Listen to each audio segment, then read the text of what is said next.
বিকল্প দেখিয়েছেন মুখ্যমন্ত্রী মমতা বন্দ্যোপাধ্যায় পরিযায়ী শ্রমিকদের। পরিযায়ী শ্রমিকরা তারা স্পষ্টত জানিয়ে দিয়েছেন যে মমতার ভাতায় তাদের কোনো ভরসা নেই, রাজ্যে কাজ নেই, তাই তাদের ভিন রাজ্যে যেতে হচ্ছে। চেন্নাইয়ে প্রতিদিনের মজুরি যেখানে 1000 থেকে 1200 টাকা, যেতে আসতেই 2000 টাকা খরচ, 5000 টাকায় সংসার চলে না।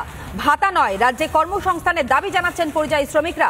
ভিন রাজ্যে কর্মসংস্থানের প্রকৃত তথ্য প্রকাশে পরিযায়ীরা অর্থাৎ পরিযায়ী শ্রমিকরা তারা যে ভিন রাজ্যে যাচ্ছেন কাজের জন্য, কি কারণে যাচ্ছেন সেটাও কিন্তু কার্যত স্পষ্ট করে দিয়েছেন তারা।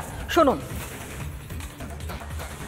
আমি মাইজুদ্দিন চৌধুরী, আজকে আছি চেন্নাইয়ের একটি জায়গাতে। এখানে প্রায় 1000 থেকে 1500 মুর্শিদাবাদ, মালদা, বীরভূম এইসব জায়গার লোক কাজ করে।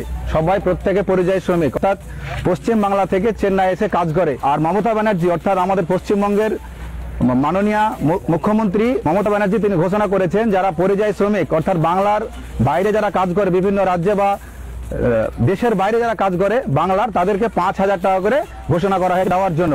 আর এই ফর্ম ফিল আপ আবেদন করতে পারবে গ্রামে গিয়ে। তো 5000 টাকার জন্য কি যারা পরিযায়ী শ্রমিক তারা কি বাড়ি যাবে? তো সে আপনি কি যাবেন 5000 জন্য বাড়ি? 5000 জন্য যেতে 2000 টাকা খরচা, আসতে 2000 টাকা খরচা, যেতে 2000, আসতে 2000, 4000 হয়ে গেল। প্লাস খাওয়া দাওয়া আছে প্রায় 1000 টাকা। বাড়ি যেতে আসতে প্রায় 6000 টাকা খরচা। তো কোনো পরিযায়ী শ্রমিক তারা কিন্তু বাড়ি যাবে না।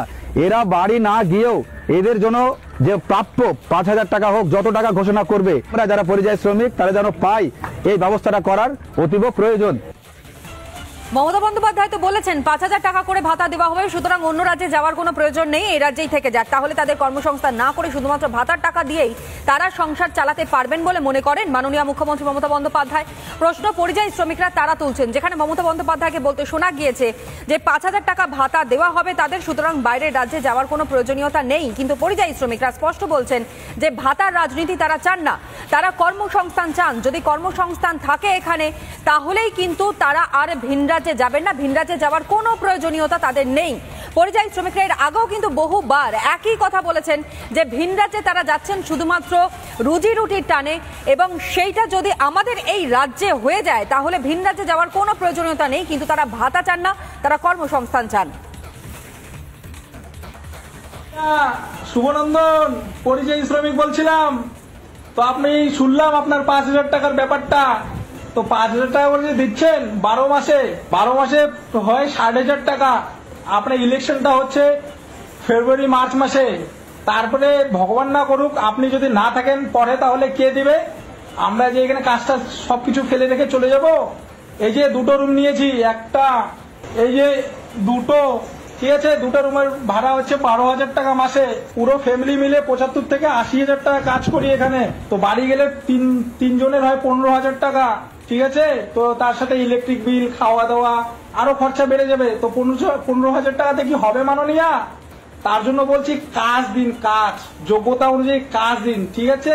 নিউ কোচবিহার স্টেশনের বৃহস্পতিবার আর শনিবার গিয়ে একটু 3:15 দিকে দাঁড়িয়ে থাকবেন, তাহলে দেখবেন কতগুলো মানুষ ডেলি রাজস্থানে আসছে, ঠিক আছে মাননীয়া। আপনার কাছে বিনীত নিবেদন, যোগ্যতা অনুযায়ী কাজ দিন, ঠিক আছে।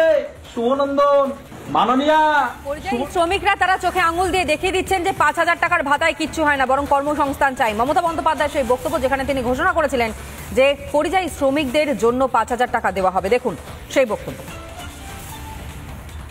যে সকল পরিযায়ী শ্রমিক বাংলার বাইরে কাজ করছে তাদের বাড়ি ফিরিয়ে এনে, এবং তারা যদি নিজেরাও চলে আসে, যারা আসতে পারবে, যারা আসতে চায়, তাদের পুনর্বাসনের জন্য আমরা একটা পরিকল্পনা গঠন করেছি। এই পরিকল্পনাটার আমরা নাম দিয়েছি শ্রমশ্রী। যারা ফিরে আসবেন এককালীন ভ্রমণ সহায়তা সহ আমরা 5000 টাকা দেব। নানা ধরনের কন্টেন্ট দেখার জন্য লাইক করুন, শেয়ার করুন আমাদের ফেসবুক পেজ, সাবস্ক্রাইব করুন আমাদের ইউটিউব চ্যানেল। পাশাপাশি অন্যান্য ব্রেকিং নিউজের জন্য অবশ্যই চোখ রাখুন রিপাবলিক বাংলায়।